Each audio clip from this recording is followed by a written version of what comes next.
Hello? Hello, Mr. Thompson. This is Caleb. Can you hear me okay? Hold on just a minute, sir. Yeah. Hey, my guy Rick told me to give you a call about the properties you've got. He's been working with you. Yes, sir. So Yeah, he called me this morning. Yeah. So I'm calling to figure out what sort of terms that we can come to. He gave me a little bit of info. I mean, there's 40 properties. I looked at the map. They're all in a nice tight area. I mean, I love it. And you have a purchase price of 1.5 million. So how do you want to do the deal? Well, he said that y'all would want finance or something. I'd really just have it all at one time. Yeah. Because I want to get away from it. Yeah.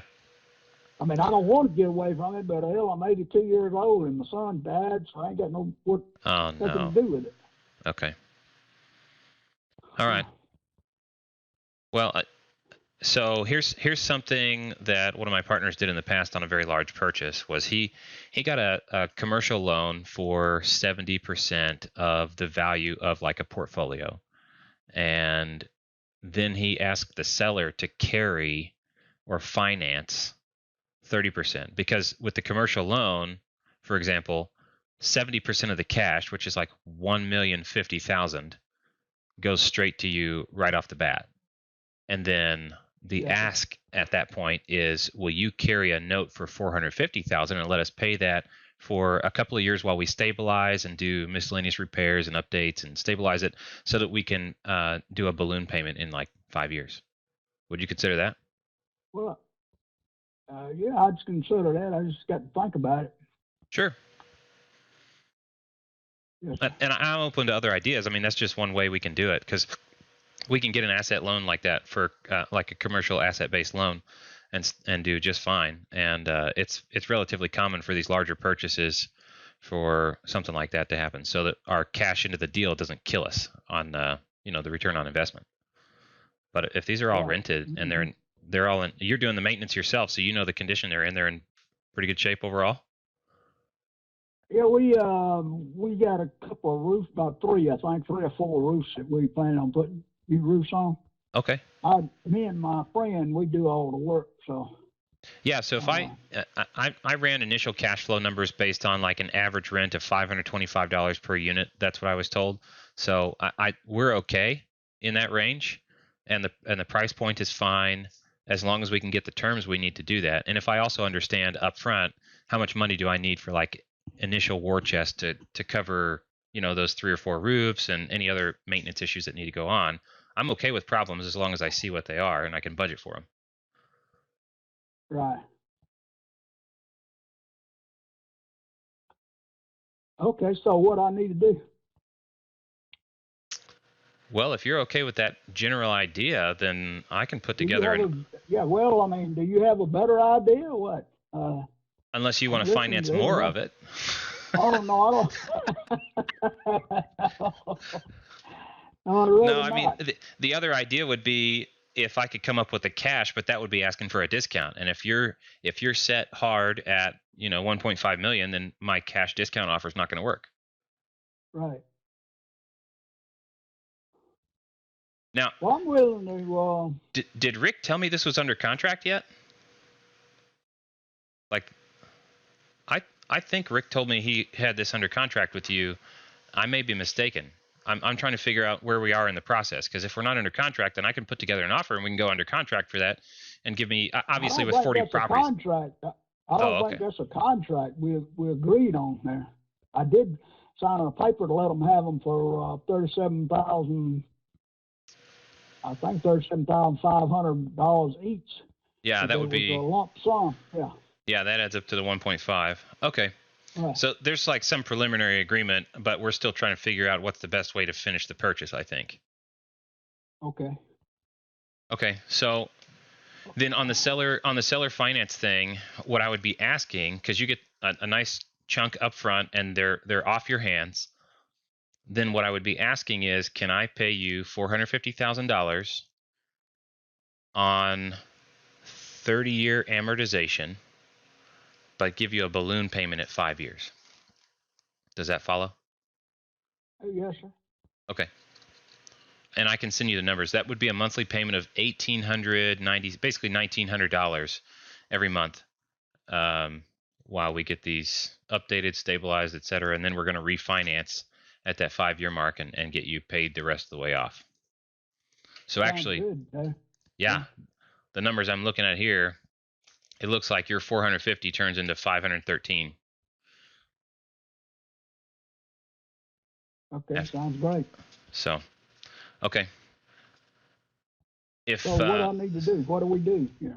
What I need to do is put together the offer on paper to see if that works for you. Well, I'll send it off to you, but I also need to go now solicit my lenders, my commercial lender and my co-investors, and make sure they're okay with these numbers.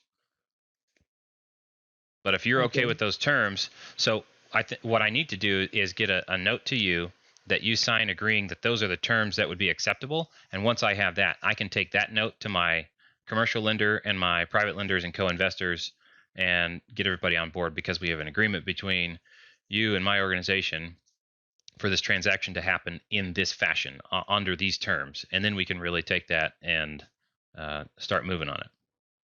Okay. It's been a while since I did any. Yeah, there's no sales in your area in that neighborhood. Yeah, some of the renters wanted to buy them, but I said, shit, I'd rather just collect the rent. So to do that. If are there any restrictions on Airbnb? I have not done any Airbnb comps, but I figured 1 or 2 of them that's like a walk away from that riverside might be okay for an Airbnb, but not the whole set.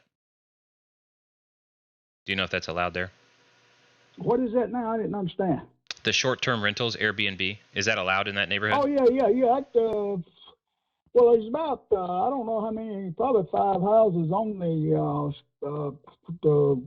GRAFA program, the Section 8 program. Okay. Cool.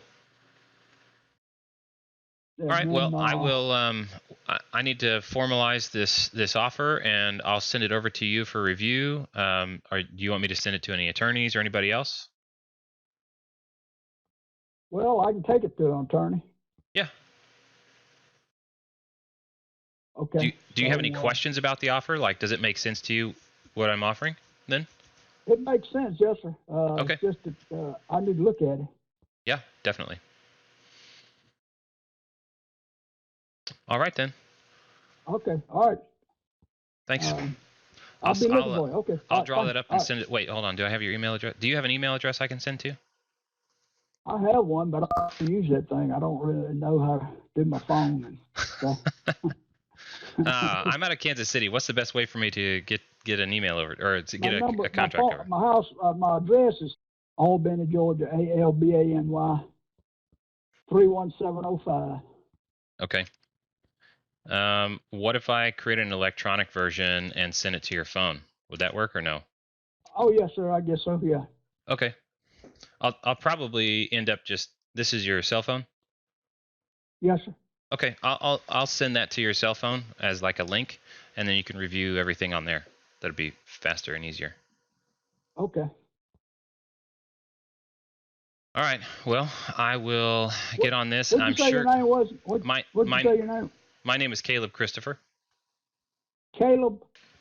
That's correct. Okay. All right. Okay. All right. Thank you, sir. I'm sure I forgot to ask you something, so I may call you back. That's just the way these things go. I don't know all the questions either. People say, "Don't you have any questions?" Well, I don't know enough about to ask questions right now. I have to look at everything and see, Yeah. Sure. Okay. Sounds good. Thanks. Yes, sir. Thank you. Bye-bye. Bye.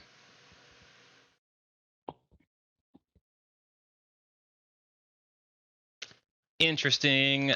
So now I got to call back the wholesaler and say, hey, what's the contract you have on this already? We can wholesale this, or we can take it down ourselves. But the numbers I'm looking at, maybe I should show you. Hold on. Let me set up my screen, and I'll show you in a second. Okay, I think this is safe. Yeah. Not revealing any information. Okay, so the revenue currently he's pulling in around $21,000 a month, which is $252 per year. right? So annual 252,000 revenue, and if I don't change anything, that's below market rent, and that's okay. But we're going to end up cash flowing at the current numbers. So if we got a commercial loan for 70%, even at 6% interest on a 30-year note, that's $6,300 for 70% of 1.5 million. That's 1,050,000, right? That's the money that the seller gets right off the bat. Then we have seller finance. I'm going to do 450,000 at 3% on a 30-year note for probably a 5-year balloon. I may play with the numbers a little bit, but that's what I just discussed with the guy, so I should probably deliver something pretty close to that. And then my entry fee is I want a $40,000 internal team bonus to pay everybody out for the deal. I'm going to do 2% of as an assumption for closing costs. And then right now I've got 40K earmarked for renovation and furnish, but I think that probably needs to go up based on him wanting to do 4 roofs. Ooh. All right, so let me run my calculator again. So my entry fee is 0 because I was going to borrow private money for that. But let me figure out what I actually need to borrow, because right now I'm only borrowing 110K. So 40,000, 30,000, and 4 or 5 roofs plus a war chest amount that I want to keep on hand. Let's probably call it, I'm going to call it 75 to be safe. So now we're looking at 145,000, and I jump to my interest only calculator. What did I say? 145? Wrong way. Yeah, 145 entry fee. So at 10%, that's 1,208. And previously it was 917. So a little bit of a difference there, but let's go back here. 1208. That knocks our cash flow down to 3,000 instead of 3,300. Not a bad deal. And look at that.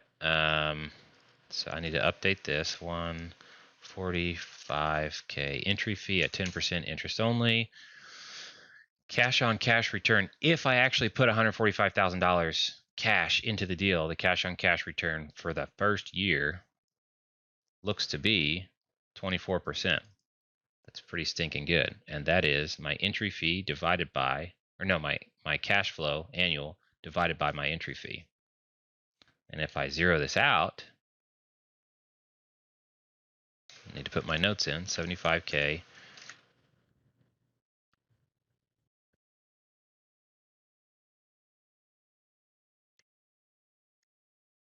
Okay.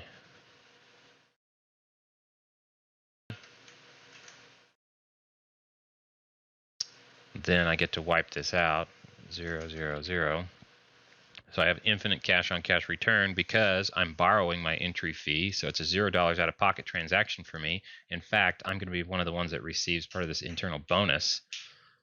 So it's going to be a cash in pocket deal, and it'll cash flow $3,000 a month. And I may have to, so if I JV on this, then I'm going to split that with somebody. If they take it, then we're actually going to change the assignment fees. Right, if one person takes it, there's going to be a lot bigger assignment fee. But if it's a team thing, then we're going to keep the lower assignment fee for bonuses, and then we're just going to split cash flow. And if you want to figure out, this is 40 houses. Okay, so let's say we wanted $5,000 per house as an assignment fee. That's $200,000.